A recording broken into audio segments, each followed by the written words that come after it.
Voilà. Er I klar til nogle detaljer?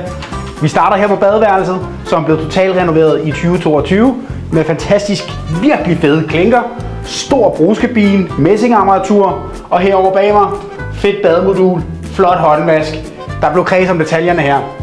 Vi skal videre i lejligheden, hvor vi har det første af de 2 børneværelser, eller hvad man vil bruge dem til. Indbygningsskab her i gangen til overtøjet. Det andet værelse, begge med gode vinduer og radiatorer. Så er vi herinde i, hvad skal man kalde det, hjerterummet, køkkenalrummet med udgang til altan og ind til soveværelse, hvor man har et rigtig pænt lyst køkken med gode hårde hvidevarer. Herover har man fået sat vinkøleskab ind, og i de her varme dage, der er det sataneme en god idé. Gulvene i hele lejligheden rigtig pæne, nyslebende og fået noget behandling. Soveværelset herinde. Super vigtigt for sælger var det at få den her hotelstemning, som man må sige, de virkelig har fået bragt til livs. Og udover det, så hvis man ligesom filmer ud af vinduet, så kan I se, at der er virkelig langt over til naboerne, hvilket gør, at man er meget privat her. Vi slutter af ude på altanen.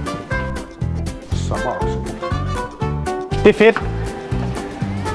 Eftermiddags aftensolen ud til de grønne områder, ikke ud til nogen store veje eller noget. Det er godt.